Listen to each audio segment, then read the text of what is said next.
During the Targaryen civil war known as the Dance of the Dragons, there were a total of 21 dragons that existed in Westeros at that particular point in time. In the books, 18 dragons of the Targaryens and 3 wild dragons. Now, the showrunners have long stated that there will be a total of only 17 dragons that will be featured in the series, which means 4 of them will not be seen at all, nor will they exist, I think, in the TV adaptation. As of Season 2, we have seen a total of 16 dragons, which means there is only one more left to be shown to us. Who is it gonna be? Let us first count down the dragons that were seen, and then the 4 that might have been deleted from the adaptation, and finally settle on the last dragon yet to appear on screen. And then talk a little bit about the beast. So let's get to it. Let's begin by counting the ones introduced in Season 1. Okay, Syrax of course is the very first dragon to be seen, in the very first scene in the beginning of Episode 1. Then Caraxes the Bloodworm beside Daemon.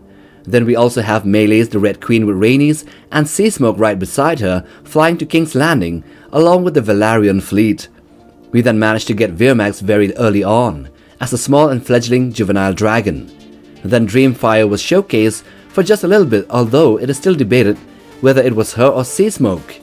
Anyway, she was also featured to be one of the 3 dragons flying from Driftmark to King's Landing after Aemon secured Vhagar. And that brings us to a lot of Vhagar, like a lot of her, which was seen in both the seasons. Arax, the small dragon of Lucerys, was given enough screen time, but that was also the death of him. Rest in peace. And finally we were teased with the Bronze Fury, Vermithor, underneath the Dragon Mound, along with Daemon. So that makes 9 dragons from Season 1. Moving over to the second season this year, we are introduced to 7 more dragons. The first is Moon Dancer, the small, sleek dragon of Baela Targaryen. In the episode of Rook's Rest, we are shown more of Sunfire, who was also briefly showcased in Season 1, but let's take this one as his full debut, and the other one as just a preview. Next we have Tyraxes and Stormcloud that are seen to be in the Vale along with Rhaenyra's sons, and also with Rhaena Targaryen. Stormcloud was actually seen to be a hatchling, while Tyraxes was only shown to be inside a cage being transported from Dragonstone into the Vale in Episode 3, along with the dragon eggs. In the episode The Red Sowing, Vermithor and Silverwing were showcased with a lot of screen time, where they finally met and bonded with Hugh Hammer and Ulfwhite respectively. Then in the last episode we finally get 2 more dragons, one which is Tessarion, the Blue Queen, flying over the Hightower army, and then Sheepstealer the Wild Dragon being tracked down by Rhaena Targaryen. So with these 7 plus the 9 introduced in Season 1, we have a total of 16 dragons now. So what are the 4 dragons that have been ignored or deleted from the show? The very first 2 are Morgul and Shrikers, the small dragons that are known in the books to be born to Princess Jaehaera and Prince Jaehaerys Targaryen respectively. Although seen as eggs, these dragons never hatch in the show, and since the prince is dead, Shrikers will never hatch at all, and for the little princess, Morgul might not either. Alright, moving on. We now know for a fact that Rhaena Targaryen has found the wild dragon Sheepstealer, and will claim it for herself in Season 3. This means that her own dragon from the books, called Morning, would never be hatched. That's the 3rd dragon gone. As for the 4th, my bet is on Greyhost being the wild dragon that will not be showcased, even though Daemon in the end of Season 1 stated that there are 3 wild dragons in Dragonstone. Greyhost, as the dragon that might be ousted, is due to his lack of any viable storyline except for the battle with Sunfire, and that too is doubted since Aegon's dragon is heavily hinted and implied to be dead as of the series. So from the 21 dragons that are in the books, the TV series has shown us only 16, and with 4 of them confirmed or at least heavily inferred that they are deleted. That's 20 dragons from the total of 21, which brings us to the last remaining dragon that will be featured probably in the next season. This is none other than the Cannibal. So who is this dragon? What does he look like? And what will he contribute to the show and the dragon lore as of the series? Let's take a look in brief about this elusive wild dragon of Dragonstone. Long before the Targaryens fled the doom of Valyria, the small folk whispered that the cannibal had already claimed Dragonstone as his domain. They believed that he was older than any dragon recorded in history, perhaps even predating Balerion the Black Dread, who perished at the venerable age of over 2 centuries. Maesters, with their scholarly skepticism, doubted such claims, finding it unlikely that any other dragon could surpass the lifespan of Balerion, seeing that Balerion, a dragon born of deep blood magic in Valyria, died gradually of old age.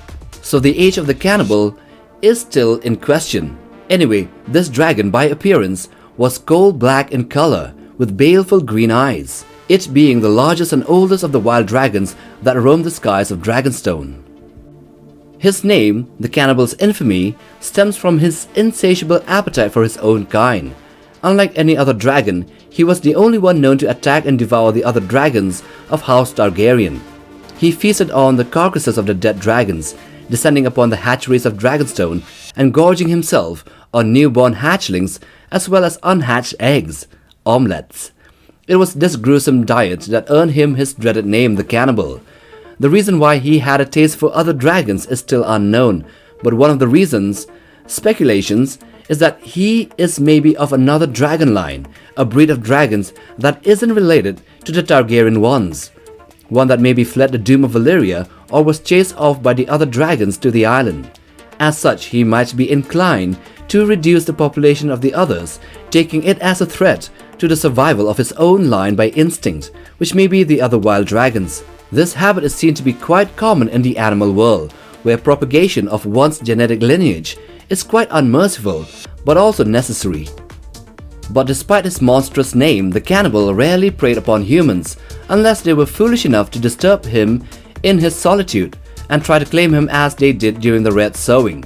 Many a brave soul over the years have been noted to have tried to sort him out and to tame him, dreaming of the glory of riding one of the mightiest dragons. Yet none succeeded. His lair, a desolate and foreboding place, was littered with the bones of a dozen would-be dragon riders, their dreams of conquest reduced to dust.